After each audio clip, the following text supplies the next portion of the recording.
안녕하세요. 오늘은 제12강 원과 부채꼴 첫 번째 시간이 되겠습니다. 자, 오늘부터 이제 원하고 부채꼴 배우실 텐데 일단 원이 뭐냐면요. 평면의 한 점으로부터 같은 거리에 있는 점들로 이루어진 평면도형이다. 지금 여기 원 그려져 있는데 평면의 한 점이 이렇게 원의 중심을 얘기하는 거고요. 이 거리를 얘기하는 거예요. 이 거리가 우리는 보통 뭐라 그래요? 반지름이라고 하죠. 알고 계시죠? 이렇게 반지름의 길이가 다 어때요? 원에서는 다 똑같죠. 그러니까 같은 거리에 있는 점들로 이루어져 있는 평면도형을 우리는 원이라고 한다. 이렇게 이제 이 원의 성질에서는요, 여기 제가 빽빽하게 적어놨는데 이렇게 그 명칭들을 뭐라고 말하는지도 다 알아두셔야 됩니다. 자, 첫 번째는 뭐냐면 호 AB예요.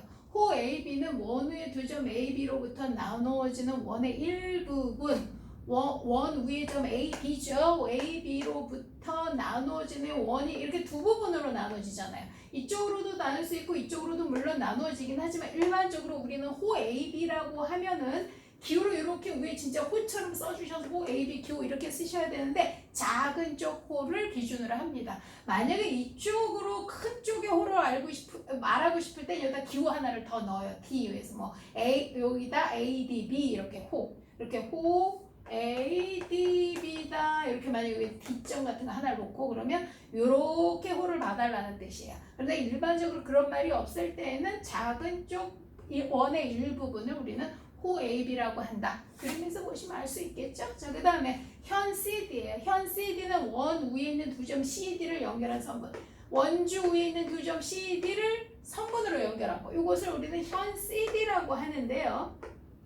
현 CD는 이렇게 지금 기호를 이렇게 나타낸다고 하는데 이게 현 CD로 읽을 것이냐 선분 CD로 읽을 것이냐인데 일반적으로 평소에는 선분 CD 그런데 원에서만큼은 현 CD로 읽어주시면 되겠습니다. 그렇죠? 같은 거죠 지금 이거. 자, 그 다음에 부채꼴 AOB 부채꼴 중요한데요. 두 개의 반지름 AO와 OA, OB 하나의 호로 이루어진 도형. 여기도 부채꼴 모양으로 이렇게 표현을 많이 해줍니다. 부채꼴 AOB예요. 부채꼴처럼 생겼죠. 여기 부채꼴 보이시죠? 여기 부채처럼 생겼다 그래서 부채꼴이에요. AO, BO 두 개의 반지름이에요. 이게 지금 두 개의 반지름과 여기 나와 있죠. 하나의 호 AB 그렇죠. 그래서 우리는 부채꼴을 기본적으로 뭐냐면 두 개의 반지름과 하나의 호로 이루어진 도형을 부채꼴이라고 하고 거기서 두 개의 반지름이 이루는 요 원의 중심각 이루는 각을 뭐라 한다? 중심각이라고 한다까지 부채꼴에서 그렇죠. 요게 중심각이다. 그림 보시면 알 것 같습니다. 그렇죠. 활꼴입니다. 원에서 현과 호로 이루어진 도형. 요걸 뭐라 그래요? 현. 요걸 뭐라 그래요? 호. 이렇게 현과 호로 이루어진 모양이 여기 이제 활 모양이다. 그래서 활꼴이다. 이렇게 알아두시면 되는데 그냥 모양이 이런 걸 활꼴이라고 알아두시면 돼요. 그러니까 지금 여기 원에서 첫 번째 우리가 오늘 원 첫째 시간인데요. 원 첫째 시간에서는 원에 관련된 명칭들을 뭐라고 부르고 어떻게 생겼는지 알아두는 게 가장 중요한 핵심의 내용이라고 보시면 되겠습니다. 자, 그러면 지금 그림에서는 금방 이게 호, 이게 현, 그 다음에 부채꼴, 중심각, 활꼴인지 아는데 이게 이제 객관식으로 나올 때는 문장으로 나와요. 그럼 포인트만 보시면 뭐예요?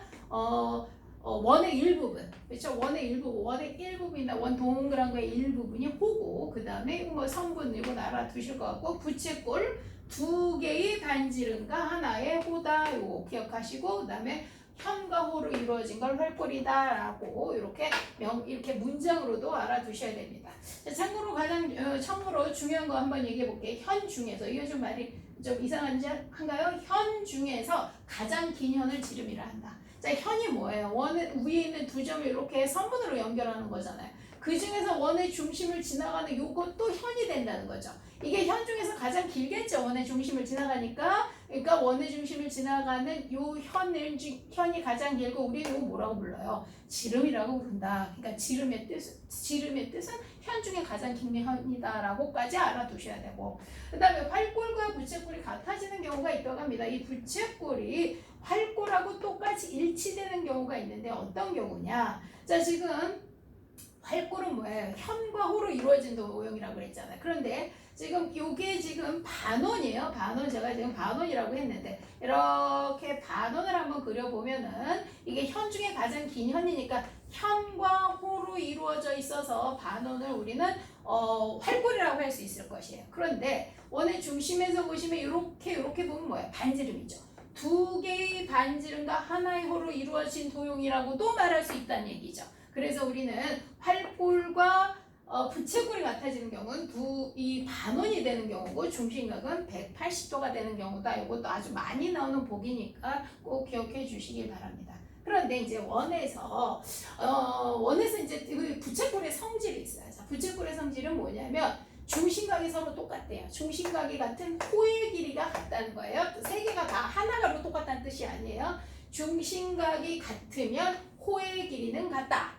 중심각이 같으면 현의 길이가 같다. 중심각이 같으면 부채꼴의 넓이가 같다라는 소리예요. 호, 현, 부채꼴 세 개가 같다는 뜻이 아니라 그러니까 같은 중심각일 때는 호의 길이가 똑같은 중심각에 의해서 각각의 호의 길이가 다 똑같고 그 다음에 현도 중심각이 똑같으면 각각의 현의 길이는 다 똑같고 부채꼴의 넓이도 마찬가지라는 얘기고 반대로 호와 현과 마찬가지로 부채꼴의 넓이가 같으면 각각 다 어떻게 했어요? 중심각도 같겠죠?